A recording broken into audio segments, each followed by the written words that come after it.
Hello and welcome. Finally got here. I said I'd make the video, so I'm here now. 2E0MRS Sierra, and most people know me for the vintage military radio display that we run. Here with the trusty 109 restored, and coming to you today from the Foxfield Railway War Wheels event. And I'm sure there's one or two of you that have probably spoken to me during our presence here, but anyway, I said I'd do it. Here I am. A little bit about the display that we run.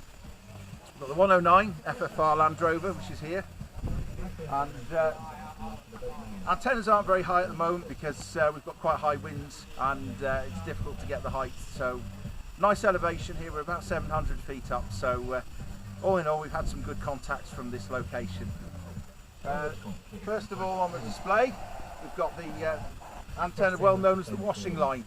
It was a low profile antenna, about 39 megs to 79 megs VHF, and a lot of jokes, a lot of information heard about the antenna, but we've yet to put it on an analyzer and really get to the guts of it and see what it can actually do. But I'm sure we'll produce another video at some point detailing the goings on with the washing line. So there we go, that's that one. We move around. We've got the gen set. It's a 12 and 24 volt gen set. Ideal for topping up the batteries. Probably a little bit newer than the display. It's probably about 1990s, early 2000. But nevertheless, it does the job and it keeps the radio going. So absolutely brilliant. We've got the home, which is the 9x9 trusty tent. Nice heavy canvas, keeps you nice and warm when the wind's blowing and the cold's about. So we then move on to the Sankey communications trailer, which is here.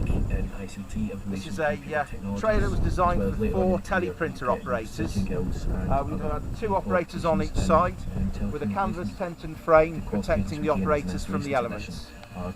We have completely changed this now to display the military radio. What makes a good installation technician? We have a series of Raycon Morse burst controllers and printers, and also an in-vehicle communication system which we demonstrate. We link that up to the Land Rover and do a little bit of remote working from the radios there, the Clansman, preferably the 321s. We also display a vehicle split charge and power management system as well. I think my best experience. We then move on to a Linwood tactical computer which has been restored. Afghanistan a few years ago.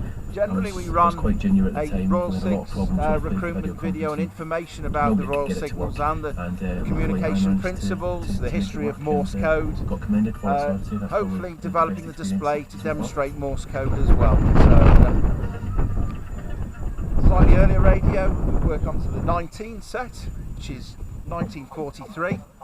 A very popular radio. I'm sure many of you out there have had one in your time and probably paid next to nothing for it.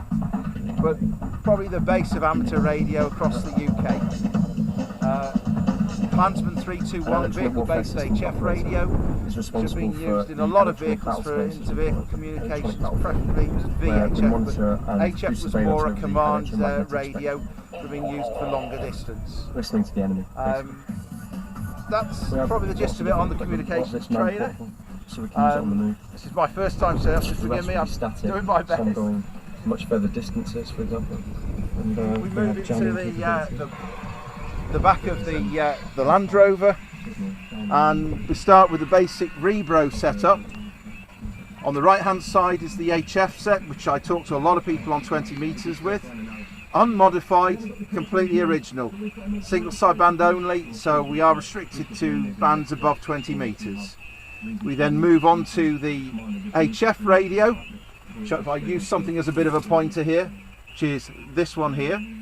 This was around about probably about 30 megs to 79 megs, I think it was, VHF. Also next to that we have the DMU unit. Now this was a voice encryption system for scrambling voice and de-scrambling it.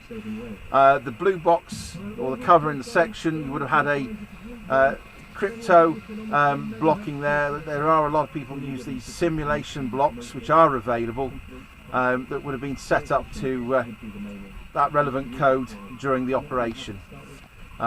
We then move on to another 353, which is another VHF, both similar. They would have been used for rebroadcast of VHF through multiple antennas. Above that we have a modem unit. The modem unit would have been designed to work in conjunction with a teleprinter, which would have been located to the rear of the Land Rover. Also a mains inverter unit that would have run off the 24 volts in conjunction with that. We run 2 sets of batteries in here, 2 in series for 24 and 2 in parallel for 12 volt. We run a lot of modern equipment in here also. If we look to the left here, we have the Motorola computer, which is used for APRS and other logging information.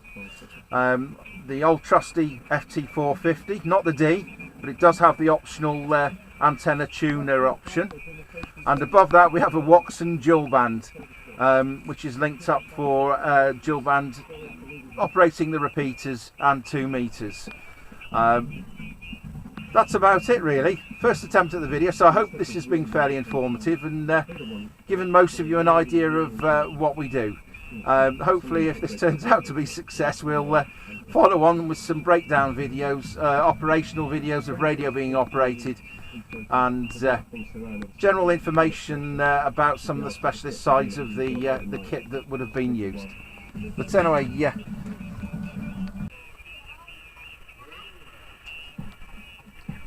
If you want to pan towards.